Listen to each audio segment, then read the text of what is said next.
خلي لي بالك يمي، أكيد من خلال تجربتك لتربية الحمام لازم صار وياك هذا الموقف. حمودي شنو هذا الموقف؟ أكيد إنه عندك فحل عزيز، فحل قوي بالمطيار عليك، لكن هذا الفحل ما يشد بيض. راح أجي وأطلعه أو أبيعه؟ لا، ليش؟ ماكو شي وما إله علاج. باوع وياي أخوي العزيز وخلي تركيزك يمي. عندك فحل وجربته على أكثر من طيرة وشفت إنه هذا الفحل ما يشد بيض.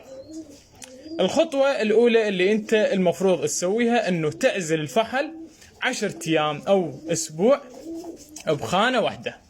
ورا ما عزلته حمود إيش راح أسوي؟ أكيد الكل يعرف هذا شنو. هذا حب الفلفل الأسود. يم أي عشاب قريب عليك تقول له أريد حب الفلفل الأسود ينطيك ب500 أو ب1000 دينار. وش راح تسوي وياه؟ تمر، هذا اللي قدامك موجود تمر، لكن تسويه على شكل حبوب صغار. ايش صار عندك؟ صار عندك تمر وصار عندك الفلفل الأسود مثل ما تشوف قدامك. انت من عزلت الفحل لمدة 10 أيام بالخانة واحدة يومية راح تجي وتنطي حبايتين من الفلفل الأسود، حب الفلفل الأسود واثنين من التمر اللي انت سويته على شكل حبوب صغار. ورا 10 أيام ارجع واطبق الفحل للطيرة مالته وراح تشوف الفرق بعينك.